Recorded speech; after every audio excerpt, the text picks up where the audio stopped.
Estamos en el capítulo 37, pero recordemos que nuestro contexto inició en el capítulo 36, en donde llega la primera amenaza de parte del rey Sennacherib a través de este Rabsacés, que es un enviado del rey de Asiria. Y ahí llegó al muro este Rabsacés a lanzar amenazas, y en especial se dirigió al pueblo. El pueblo está ahí en el muro escuchando lo que este hombre está diciendo, y él les lanza unas amenazas terribles. Van a tomar su orina, van a comer su propio estiércol, los está amedrentando. Por otro lado tenemos a Ezequías, el rey de Judá, que él está dentro de la ciudad, protegido por esos muros. Recuerden que construyó un doble muro, y él está haciendo su labor de convencer al pueblo y diciéndole: confíen en Jehová, el Señor nos va a liberar, el Señor es el que nos va a bendecir a través de liberarnos de esta terrible amenaza que tiene. Sennacherib les dice, el Rabsacés a nombre de Sennacherib les dice, no confíen en Ezequías. Ezequías les miente. Recuerden cómo he vencido a otros dioses y a otros pueblos. Por alguna razón este Rabsacés se va a retirar. Recuerden que ahí en el 36 21 se nos dice: pero ellos callaron. En el 36 21, pero ellos callaron, no le respondieron palabra, porque el rey así lo había dicho, diciendo: no le respondáis. Parece ser que el Rabsacés se va, se retira, porque nos dice en el 37 8, vuelto pues el Rabsacés, halló al rey de Asiria que combatía contra Libná, porque ya había oído que se había apartado de Laquis. Por alguna razón que no se nos da, el Rabsacés va y se reúne nuevamente con Sennacherib y le cuenta lo que pasó ahí en el muro. No me dijeron nada, no se quieren entregar a nosotros. Y entonces Sennacherib le dice: bueno, pues ahora llévale estas cartas al rey. Ya no vas a ir solo al muro a amedrentar a la gente, sino llévale estas cartas al rey Ezequías. Y vemos ahí en el 37:14, ¿verdad? Hablando de estas cartas, dice en el 37:14: y tomó Ezequías las cartas de mano de los embajadores y las leyó, y subió a la casa de Jehová y las extendió delante de Jehová. Él sube ahora con toda confianza al templo y le dice: aquí están las cartas, aquí están las amenazas de Sennacherib. Recordemos que al principio del capítulo 37 él va a la casa de Jehová, pero no se nos dice qué hora, sino que simplemente sale y dice: ¿sabes qué? Vayan y pregúntenle a Isaías qué va a pasar. Ahora él va confiado y él mismo lleva las cartas y se presenta a orar. Recordarán que en su oración dijimos que esta era una oración auténtica, en donde buscó solamente exaltar a Dios, que la honra y la gloria fuera para él.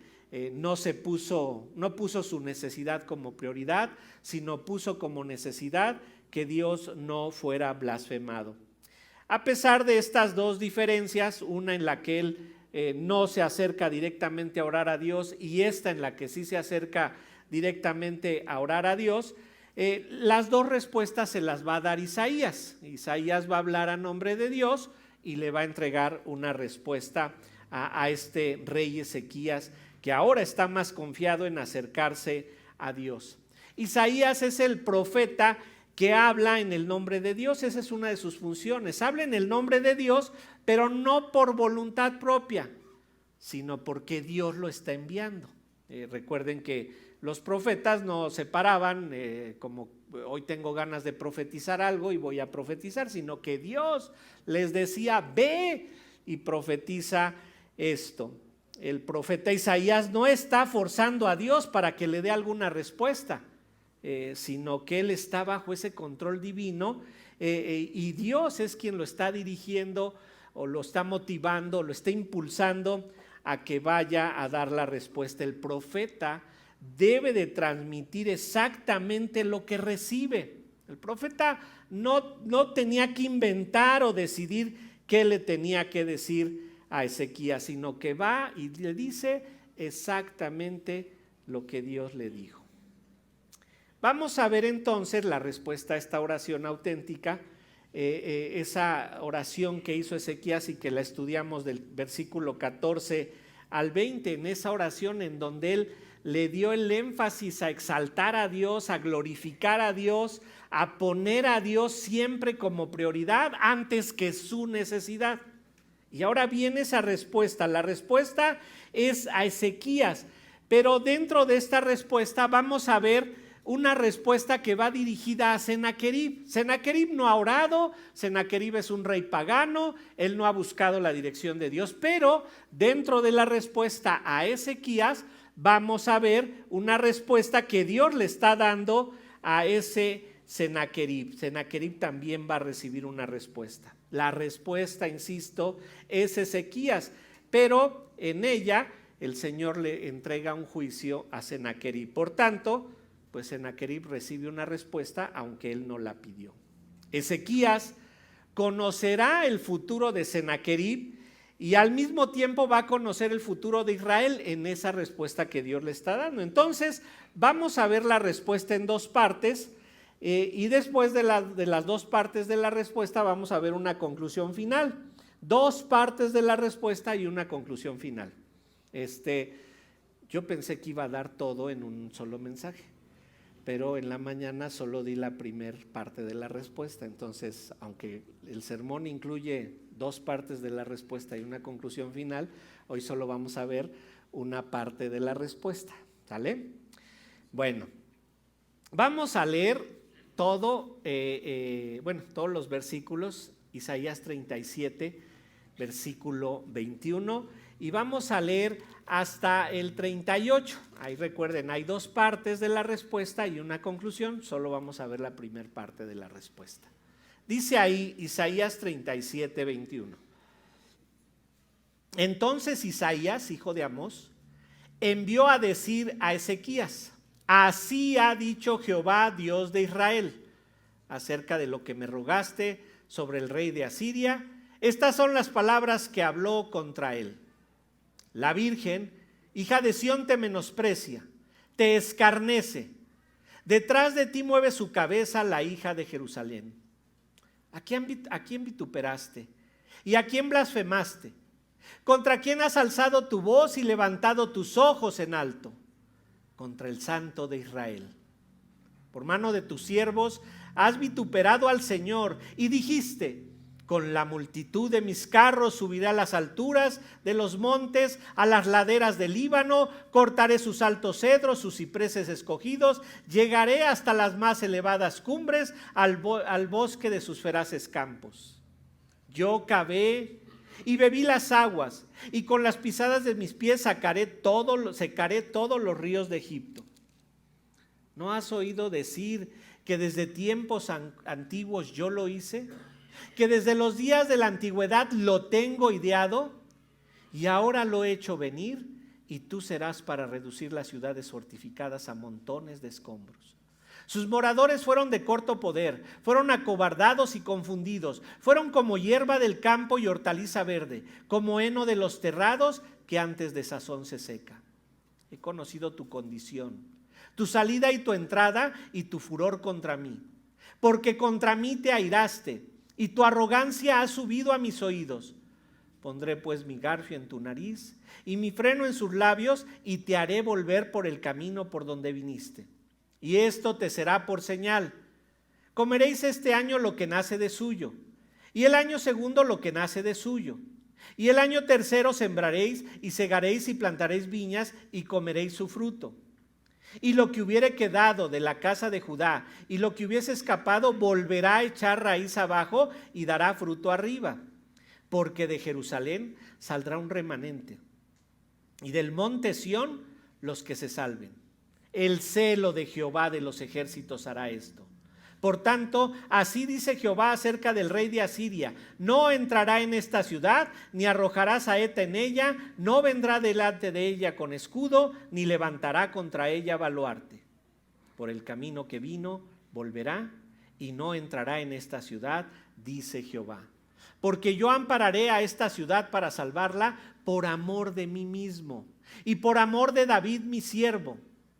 Y salió el ángel de Jehová, y mató a 185,000 en el campamento de los asirios. Y cuando se levantaron por la mañana, he aquí que todo era cuerpos de muertos. Entonces Sennacherib, rey de Asiria, se fue e hizo morada en Nínive.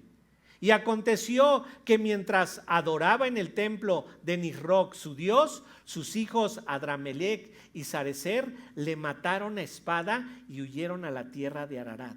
Y reinó en su lugar Esarhadón, su hijo. Primer parte de la respuesta. Recuerden, la respuesta es dirigida a Ezequías, pero en la primer parte está enfatizándose Sennacherib. Vean cómo dice en el versículo 21. Entonces Isaías, hijo de Amós, envió a decir a Ezequías: así ha dicho Jehová, Dios de Israel, acerca de lo que me rogaste sobre el rey de Asiria. Isaías responde a nombre de Jehová y le dice: así ha dicho el Dios de Israel. El hombre que oró, ¿verdad? Versículos previos, que pidió exaltar a Dios, recibe la respuesta de Dios. Fíjense cómo en el versículo 16, él dijo, Ezequías: Jehová de los ejércitos, Dios de Israel, que moras entre los querubines, solo tú eres Dios de todos los reinos de la tierra, tú hiciste los cielos y la tierra. Aquí se está dirigiendo como Jehová, Dios de Israel, dice en el 21, así ha dicho Jehová, Dios de Israel, de tal manera que Isaías se asegura que haya una conexión. A ese Dios de Israel que le oraste, es el mismo Dios de Israel que te está contestando, y es ese Dios al que tú rogaste. Muy interesante. Él suplicó, rogó. Cuando dijimos, no decretó, no reclamó.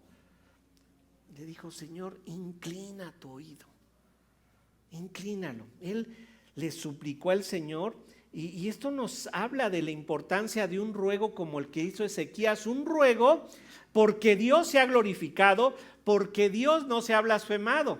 Muy interesante. Ezequías oró derrotado, admitiendo humildemente que él no podía controlar el futuro, y llegó ante Dios derrotado, exponiendo que necesitaba que Dios interviniera. Yo no puedo ya más, yo ya no tengo nada que hacer. Yo ya intenté todo y no tengo nada que hacer, solo puedo venir a ti. Y entonces empieza, dice ahí en la parte final del 21, que le dice, ¿verdad?, Jehová Dios de Israel, acerca de lo que me rogaste sobre Sennacherib, rey de Asiria. Estas son las palabras que Jehová habló contra él. La respuesta, insisto, es Ezequías, pero ahora se dirige a Sennacherib específicamente. Estas son las palabras que Jehová habla contra él, contra Sennacherib. Y le dice ahí: la virgen hija de Sión te menosprecia, te escarnece, detrás de ti mueve su cabeza la hija de Jerusalén. Muy interesante, porque la virgen hija de Sión es el pueblo de Jerusalén, el pueblo de Judá, la ciudad fortificada de Jerusalén. Es denominada aquí la virgen hija de Sión. Sión era el lugar donde habitaba Jehová, y el hecho de que la llame virgen, están de acuerdo los comentaristas, que puede hacer un énfasis de su debilidad, un énfasis de su fragilidad, o bien su estado de indefensión. Por eso es que le dice a Jerusalén, a Judá, es la virgen, la hija de Sión, una mujer que requiere protección y que requiere seguridad. Un comentarista que se llama Alec Mottier dice: es la virgen hija de Sión y seguirá siendo virgen, porque el intruso que viene con la idea de abusar de ella no lo logrará. No logrará entrar ahí. Esta virgen está haciendo tres cosas. Dice ahí: la virgen hija de Sión te menosprecia, te escarnece, y detrás de ti mueve su cabeza la hija de Jerusalén. Sennacherib ha querido menospreciar a Dios, ha querido burlarse de Dios, y esa acción de mover la cabeza ha sido un menosprecio exagerado. Eso lo ha hecho Sennacherib. Y ahora hay una retribución. La hija de Sión se burla. La hija de Sión escarnece la virgen de Sión. lo menosprecia. Es una respuesta opuesta a lo que el invasor esperaría. El invasor esperaría que se doblegaran ante él, pero dice ahí que la Virgen, hija de Sión, te menosprecia y te escarnece. Y dice también, detrás de ti mueve su cabeza la hija de Jerusalén. Este movimiento de cabeza es una señal como de desprecio. Vemos esta misma frase de mover la cabeza en una señal de desprecio. Vamos al Salmo 22. Salmo 22 para que lo vean. Dice el Salmo 22, versículos 7 y 8.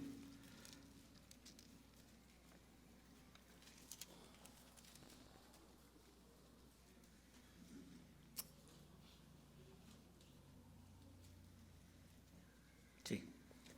Dice en el versículo 7: todos los que me ven me escarnecen, estiran la boca, menean la cabeza diciendo: se encomendó a Jehová, líbrele él, sálvele, puesto que en él se complacía. Están atacando a David y dice que se están burlando de él y también menean la cabeza diciendo en son de burla: confío en Dios, confío en Jehová, pues a ver, que lo libre él, ¿verdad?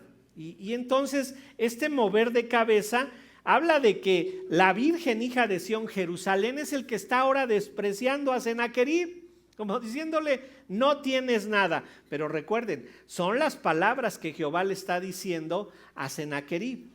Ahora la posición de la Virgen, hija de Sión, es la que tú tenías anteriormente y el Señor le está retribuyendo de la misma manera. Sennacherib recibirá lo opuesto a lo que esperaba. Él ha hecho daño al pueblo de Israel porque Dios se lo permitió. ¿Se acuerdan? Isaías 10, versículos 5 al 12. El Señor envió a Siria en contra de Israel. ¿Por qué? Porque recuerden que el género literario profético, estamos en el libro del profeta Isaías, el género literario profético tiene una intención. Quiere el Señor enviar a los profetas para que Israel regrese al pacto. No les quiere predecir el futuro, quiere que regresen al pacto. Y desde luego hay algunas predicciones del futuro. Pero el Señor envió a Siria a atacar a Jerusalén para que Jerusalén, Israel, este rey Ezequías, volteara a Dios. Y el Señor ya lo logró. Sennacherib no lo sabe. Sennacherib cree que él ha hecho todo. Sennacherib ha creído que sin Dios está seguro y que es más poderoso que Dios, pero ¿saben qué?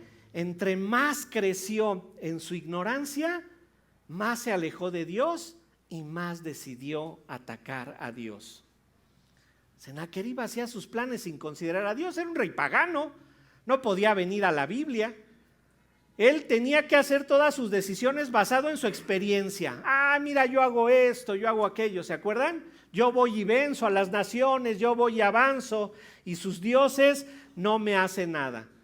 Qué terrible error cometió aquí. Él hizo sus planes sin tomar en cuenta a Dios. Santiago nos dice que no debemos planear asegurando que nuestro plan se logrará, sino decir: si Dios quiere, haré y lograré. Obviamente Sennacherib no puede hacer esto. Pero ¿qué sucedió? La soberbia creció en él. Soy tan poderoso como Dios. Mira lo que puedo hacer. Mira todo mi poder. Cuando la ignorancia hace crecer a la soberbia, cualquier individuo va a alejarse de Dios. Isaías le recuerda bien su arrogancia. Le dice ahí en el versículo 23, ¿verdad? Para recordarle: ¿a quién vituperaste? ¿Y a quién blasfemaste? ¿Contra quién has alzado tu voz y levantado tus ojos en alto? Y le contesta, ¿verdad? Isaías, el Señor a través de Isaías: contra el Santo de Israel. El Dios soberano, el creador del cielo y la tierra. ¿Se acuerdan que así se dirige Ezequías a él? Tú creaste los cielos y la tierra. Fue desafiado por Sennacherib. Sennacherib desafió a Jehová de los ejércitos, Yahweh Sabaoth en el hebreo. Las preguntas son obvias para nosotros los lectores, ¿verdad? ¿A quién vituperaste o a quién blasfemaste? Lo estamos leyendo, a Jehová. Pero imaginen estas preguntas en la mente de Sennacherib. Él pensó que se enfrentaba a un pueblo completamente debilitado, que iba contra otro ídolo, un ídolo más, ¿verdad? Él no pensó que el Dios de Israel era el verdadero Dios que controlaba todo. Sennacherib dijo, es otro ídolo. Jehová es uno más, es una opción más que se presenta en mi vida. Pero se está enfrentando, nos dice ahí el versículo, al Santo de Israel, otro nombre para Jehová. El Santo de Israel. Vean su error. Todos sus planes fueron hechos sin considerar que Dios era más poderoso que él. Su arrogancia creció y se atrevió a blasfemar a Dios, porque al mismo tiempo que su arrogancia crecía, se hacía más evidente su ignorancia acerca de Dios. Es un Dios pagano. No puede conocer más a Dios. Vean esto. Nos dice Santiago 2:19, los demonios creen y tiemblan. Los demonios tienen un conocimiento de Dios, tiemblan ante ello, son unos necios porque siguen tratando de actuar en contra de Dios. Pero Sennacherib no creía, no temblaba, porque no conocía lo suficiente para poder creer y menos para poder temblar, o bien para temer al Dios vivo. ¿Qué vemos aquí? La ignorancia hace crecer la arrogancia. La arrogancia basada en la ignorancia solo puede acabar en desgracia. Ignorar a Dios es algo terrible. Y fíjense, esto es alguien que ignora, no tiene conocimiento de Dios, es un Dios pagano. No viene a la iglesia, ¿verdad? No iba a la sinagoga en aquellos tiempos. Es un Dios completamente pagano. Pero imagínense que alguien que tiene conocimiento de Dios, alguien que tiene entendimiento de Dios, actúe como él, menospreciando a Dios, ignorando a Dios, con pleno conocimiento. Es como, más bien, ¿cómo se hace crecer la arrogancia? Miren, lo he visto hasta en pastores. Oye, cometí adulterio, pastores, y Dios me bendice y hace crecer la congregación. Eso es ignorancia. Y su ignorancia hace crecer su arrogancia, su soberbia.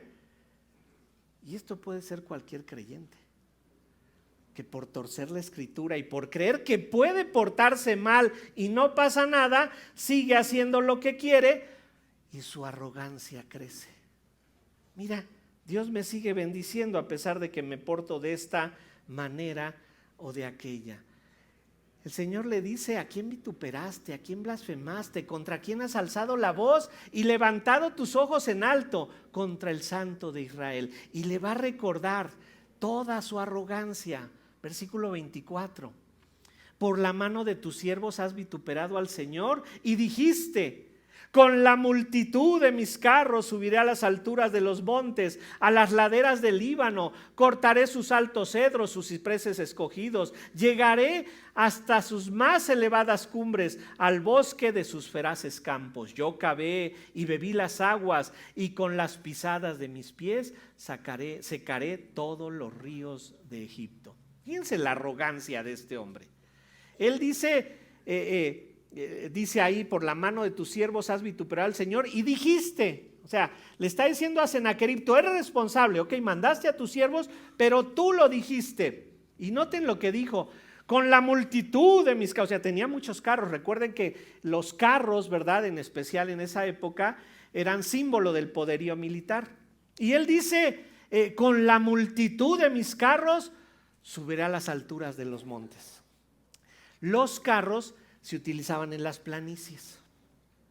Hoy aún con muchos vehículos que hay de todo terreno y todo, subir un monte escarpado es muy complicado. Bueno, obviamente si vas en carretera sí se puede, ¿verdad? Pero subirlo en terreno limpio. Y él dice, yo voy a subir con todo y carro hasta los montes más altos, con la multitud de mis carros. ¿Qué está haciendo? Su arrogancia, poniendo su arrogancia en su totalidad. No solamente venceré pueblos, mira, yo con un carro logro llegar a la cima de los montes. O sea, es tanto mi poderío que ni siquiera los montes me pueden detener. Confía en sus propias fuerzas. Dice, llegaré hasta sus más elevadas cumbres. Y noten, toda su arrogancia, su prepotencia está porque él no conoce a Dios. Él cree que él puede hacer cosas que para otros son imposibles. Y noten el énfasis en su persona. Dice en el 25, yo cavé y bebí las aguas, con las pisadas de mis pies secaré todos los ríos de Egipto. Primero vean, habla de las laderas del Líbano, era el extremo norte. Y luego dice que va a secar todos los ríos de Egipto, el extremo sur. Él dice, tengo control de todo. Y dice que él cavó y que él bebió las aguas y con las pisadas de sus pies va a secar los ríos de Egipto. Ni siquiera es capaz de atribuirle ese poder a su ejército. Yo lo hice. Yo cavé, es más, había desierto, yo cavé y saqué agua. ¿Saben? En esta época, cuando había una batalla, ¿saben cómo iba el rey? Lo llevaban como en un trono que lo iban cargando, ¿verdad? Para que él viera cómo estaba todo. Él no cavaba, obviamente, él no veía y mucho menos iba a pisar con sus pies los ríos. Lo hacía ¿quién? Todos sus súbditos. Pero él dice, yo cavé, yo bebí las aguas, con mis pisadas secaré los ríos, como si él lo fuera a hacer. Y esto lo único que nos está exaltando es toda la arrogancia que él tiene. Se está creyendo Dios, está creyendo que él no tiene límite. Pero ¿quién fue el que lo envió? Dios. Dios le dijo, ve y ataca a mi pueblo. ¿Se acuerdan? En Habacuc. Aquí les voy a contar algo que aún si se los contare no lo van a creer. Dice, aquí yo levanto a los caldeos, nación presurosa, para ir en contra de mi pueblo amado. El Señor lo mandó en contra de Israel. Y cree que fue él solo.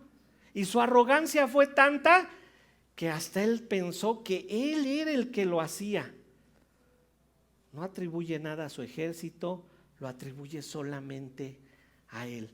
Él está diciendo algo parecido a lo que dijo el rey de Babilonia ahí en Isaías 14. Y vamos a leerlo rápido. Vean lo que dijo el rey de Babilonia de ese tiempo. Aquí estamos en un punto crucial, ahorita les voy a explicar. Dice, fíjense lo que decía este rey de Babilonia.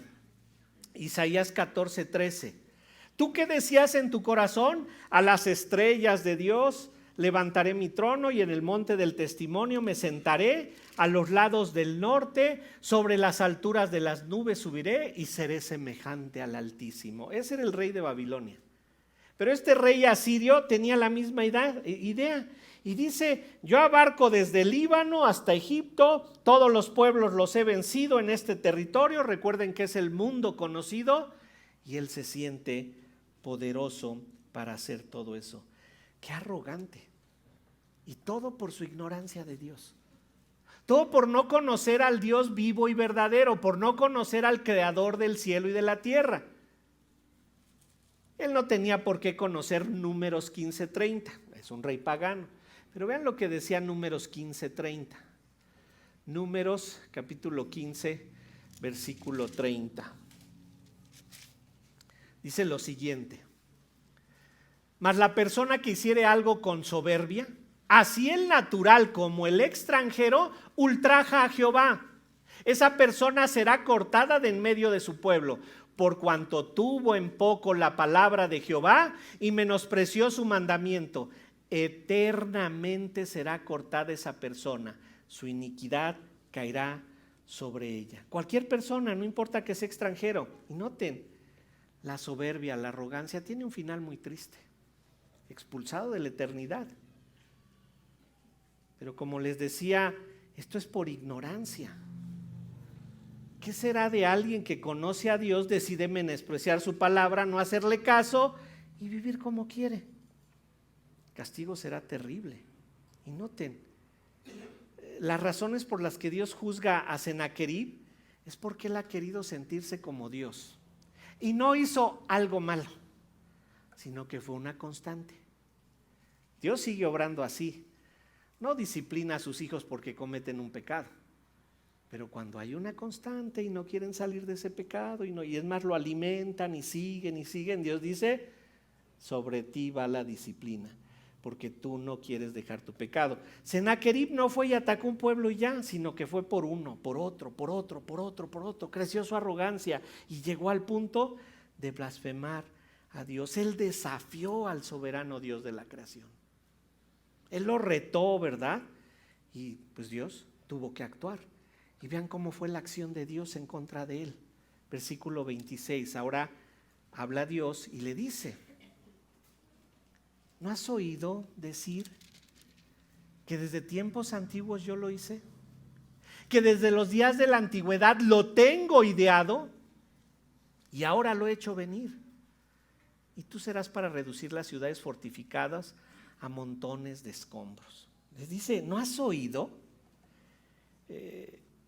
Y es como si aquí Dios le estuviera diciendo, estoy seguro que ya lo habías oído, estoy seguro que habías escuchado de mí, pero le dice, ¿no has oído que yo hice desde la antigüedad, que desde la antigüedad lo tengo ideado? Obviamente Sennacherib es pagano, no podía conocer el plan de Dios, pero Dios le dice, desde la antigüedad lo tengo ideado. Tú eras un plan, que cuando mi pueblo se alejara de mí, yo te iba a traer, tú lo ibas a atacar, y cuando lo hubieses atacado y mi pueblo estuviese humillado y arrepentido, yo iba a reaccionar y los iba a defender. Pero como tú crees que estás actuando por ti mismo, Sennacherib, tu arrogancia es lo que voy a enjuiciar. Dios había planeado que esto sucediera. De hecho, el fin de Asiria ya estaba determinado. Vamos nuevamente al capítulo 14 de Isaías, capítulo 14 de Isaías. Vean lo que el Señor ya había dicho.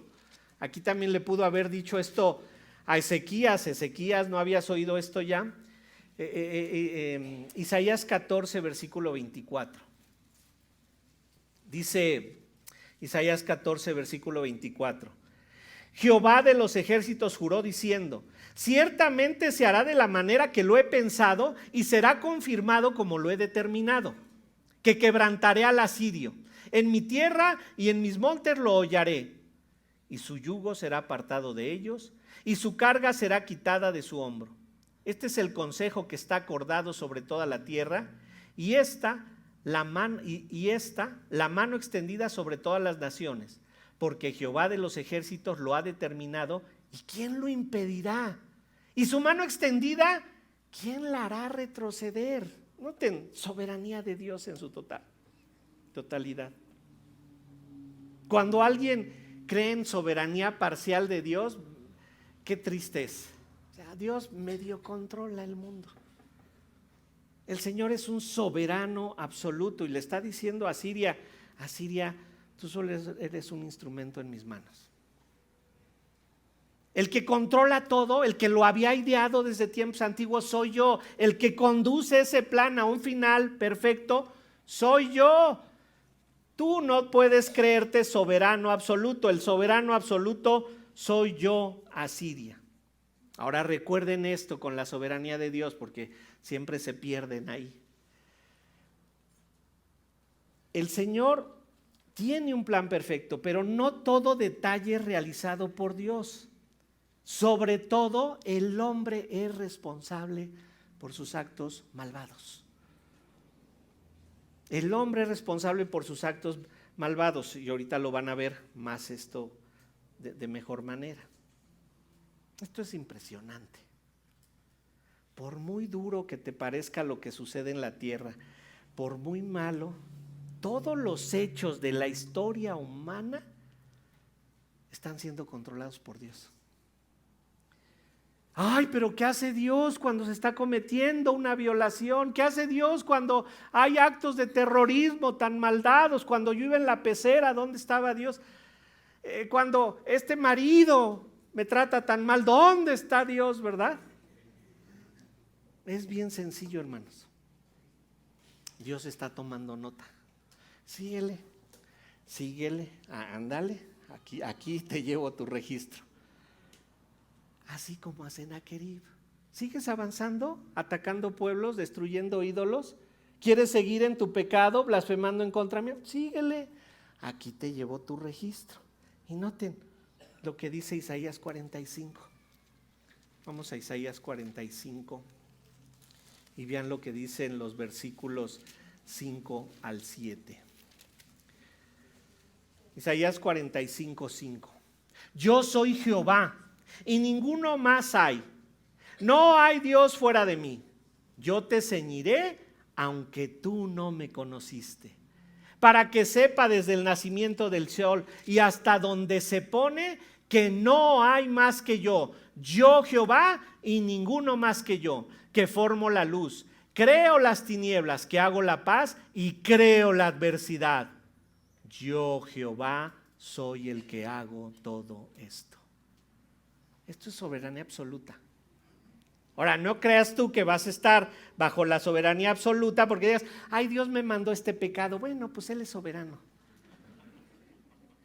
Tú eres responsable de tus actos malvados y Dios te va a enjuiciar cuando se acumulen esos actos malvados. Dice ahí en Isaías 37, en el 26, ¿verdad? ¿No has oído decir que desde tiempos antiguos yo hice, que desde los días de la antigüedad lo tengo ideado y ahora lo he hecho venir?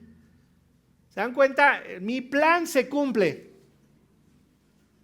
No está esperando que tú hagas algo. Ni siquiera podemos decir que este plan se esté cumpliendo porque Ezequías oró. No fue porque Ezequías haya orado, era porque el plan se tenía que cumplir, porque ¿quién lo tenía planeado? El Señor. Y ahora dice, lo he hecho venir. Y tú serás para reducir las ciudades fortificadas a montones de escombros. Para eso te hice, Asiria, para que fueras haciendo todo ese terror, porque todo está bajo mi control. Yo te motivé a hacer mal. Yo te incité a que fueras a hacer ese mal, pero tú creíste que lo estabas haciendo por ti mismo y te ensoberbeciste. Creíste que eras tú el que hacía el mal. ¿Sabes qué? Ahora por eso, así como te motivé y te di poder, ahora te lo quito todo. Tú me serviste para reducir a ciudades, a montones de escombro. Y vean cómo describe a sus moradores. Versículo 27. Sus moradores fueron de corto poder.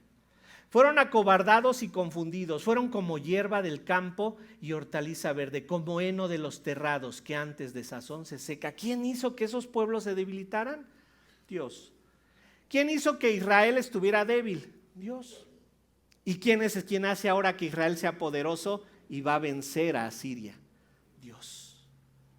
Ese es el control absoluto, soberano, absoluto de Dios. Dios está al control de todo y les decía, Dios no ha perdido detalle de las acciones. Vean cómo le dice Dios, he estado ahí tomando nota de tus acciones. Versículo 28. He conocido tu condición, tu salida y tu entrada y tu furor contra mí, le dice ahí, porque contra mí te airaste y tu arrogancia ha subido a mis oídos. Pondré pues mi garfio en tu nariz y mi freno en tus labios y te haré volver por el camino por donde viniste. Dios ha conocido hasta el más mínimo detalle de sus actos. Esta es la causa por la que Dios actúa sobre este rey insolente. No fue un hecho, fue el cúmulo de hechos. Se han acumulado en su contra. Y es muy interesante porque le dice ahí en el versículo... Ay, se me perdió.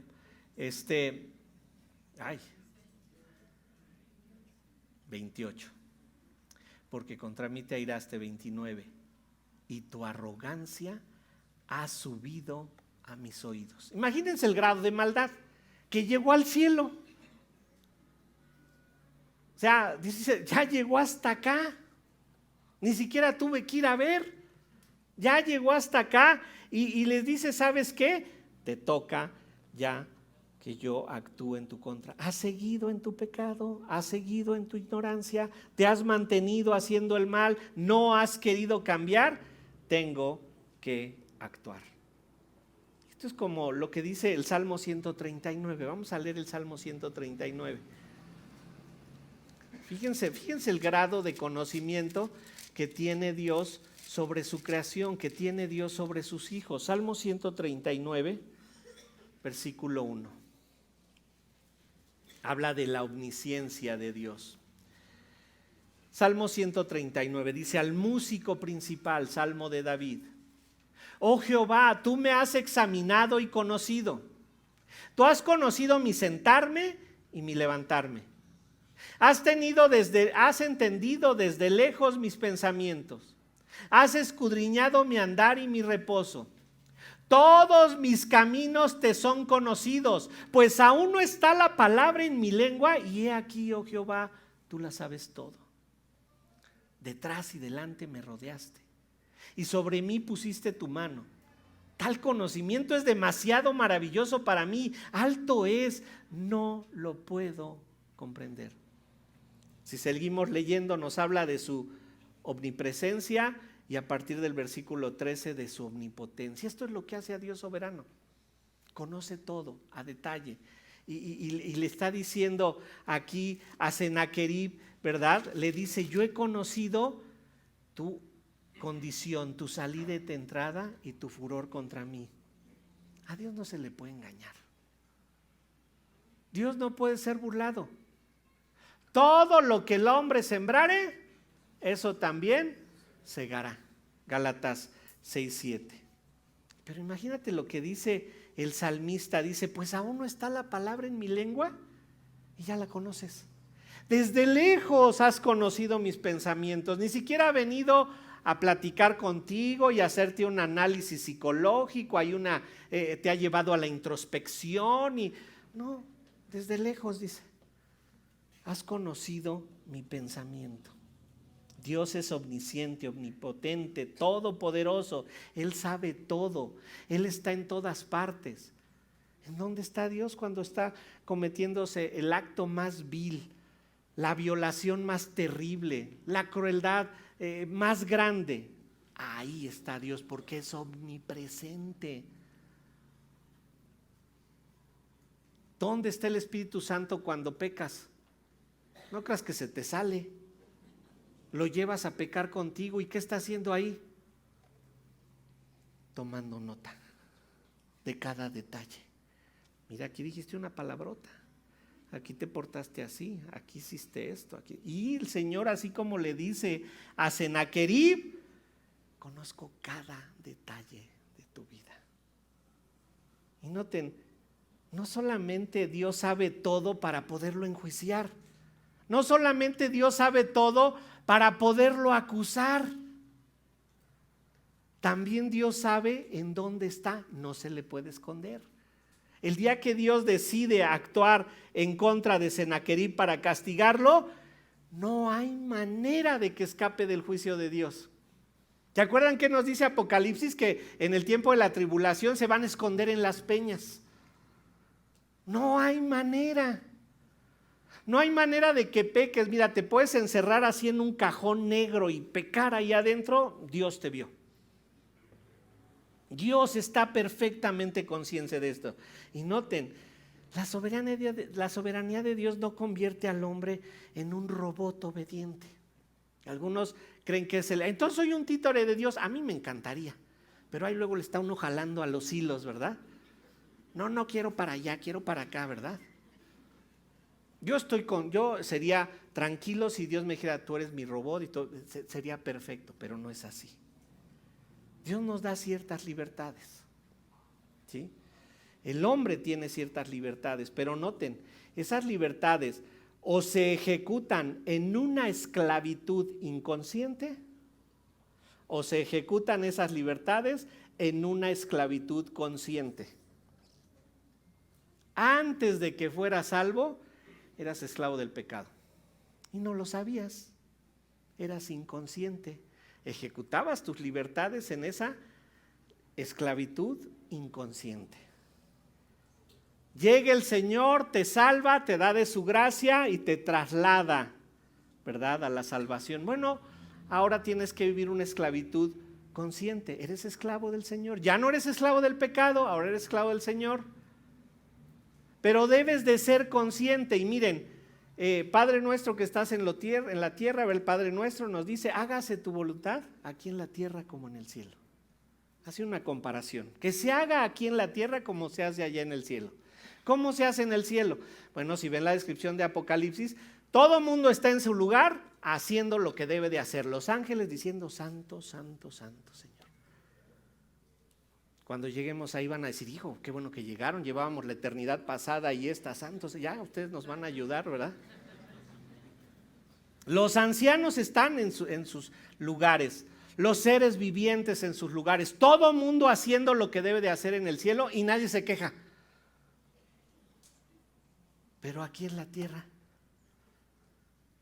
todo mundo hace Judas hizo la voluntad del Señor. ¿Judas lo sabía? No. En una ignorancia total, como este rey. Está haciendo la voluntad de Dios, pero él no tiene ni la más remota idea de lo que está sucediendo. Nos dice aquí, en el versículo 29, él ha conocido todo. Y dice en el 29, porque contra mí te airaste. No le vinieron a contar un chisme. Ay, fíjate que dice Sennacherib. No, el Señor lo vio. El Señor lo vio detalladamente. Y le dice, fíjense bien, tu arrogancia ha subido a mis oídos. ¿Qué generó la arrogancia? ¿Se acuerdan? Su ignorancia. ¿Quién es Jehová? ¿Se acuerdan Faraón? ¿Quién es Jehová para que yo le obedezca? Es como un ídolo más, dijo Sennacherib. ¿Por qué de obedecer yo a Dios? Ay, que es el Dios de la Biblia. Ajá, sí, cómo no. Eso lo escribieron hombres. Su ignorancia lo llevó a esto. Y le dice, tu arrogancia ha subido a mis oídos. Pondré pues mi garfio en tu nariz y mi freno en tus labios, y te haré volver por el camino por donde viniste. Este es un lenguaje figurado. Así se controlaba a los animales, les ponían aquí un anillo, ¿verdad? Las vacas creo que hasta la fecha creo que lo hacen. O bien un freno. Lo está tratando como un animal. Podemos definir aquí algo. El arrogante se comporta como un animal. Y el Señor lo trata ¿cómo? Como un animal. Yo voy a controlarte. Miren, es un lenguaje figurado en donde no se nos dice exactamente qué va a hacer el Señor con él, pero le dice, ¿verdad? Versículo 29, te haré volver por el camino por donde viniste. El Señor ya lo había prometido así. Va a regresar, no va a entrar a Jerusalén, porque lo que le quiere decir el Señor aquí es, mi control sobre ti es absoluto. Yo te controlo, tú no puedes hacer nada, y todo aquello en el que te he dado libertad de hacer algo, ha subido tu arrogancia, ha crecido tu arrogancia, porque en tu ignorancia te has convertido en un arrogante, en un soberbio, y has decidido blasfemar en contra de mi nombre. Qué terrible es la ignorancia. Tenemos que ver la segunda parte de la respuesta, pero la vamos a ver de hoy en 15. Por lo pronto podemos ver con claridad lo que ya les he estado diciendo y que nos muestra el texto, ¿verdad? El hombre no controla el futuro. Quien tiene control del futuro es Dios. El no conocer a Dios suficientemente te puede hacer arrogante, o bien torcer el conocimiento que ya tienes de Dios te puede hacer arrogante. ¿Cómo puedes estar seguro que estás dentro de los planes soberanos de Dios? Que tú verdaderamente estás obedeciendo a Dios y estás en esos planes soberanos. Bueno, ya lo dije. ¿Tu seguridad cuál es? Obedezco a toda costa. Y no me dejo llevar por mis engaños. La arrogancia solo puede terminar en desgracia. Menospreciar a Dios, menospreciar su palabra, torcer lo que Él nos ha dicho, creer que Él nos ha dicho otra cosa, puede ser fatal y nos puede llevar a una eternidad en el infierno. Verifiquen su salvación. ¿Cómo? Por medio de su obediencia. Cada vez que esté delante de ustedes la opción, ¿peco o no peco? Esfuércense todo lo que puedan por decir, no voy a pecar. Inclinemos nuestro rostro. Qué bendición es tener a un Dios soberano, Señor. Qué bendición es saber que aún las dificultades nos hacen llegar a ti y que tú puedes estar detrás de todo eso. Sabemos que, Señor, no somos títeres en tus manos. Ayúdanos, Señor, a caer en la obediencia siempre. Nuestro cuerpo se resiste. Nuestra naturaleza pecadora tiende siempre a querer pecar, a buscar hacer valer mis derechos, mi honra. Pero nos ha mostrado Ezequías que lo que más importa es tu honra. Lo que más importa es que seamos obedientes a ti, porque eso te glorifica a ti, Señor. Bendice lo que hemos escuchado, Padre, y haznos vivir de acuerdo a tu soberanía en obediencia total. Te lo rogamos, te lo suplicamos, Padre, en el nombre de Cristo Jesús. Amén.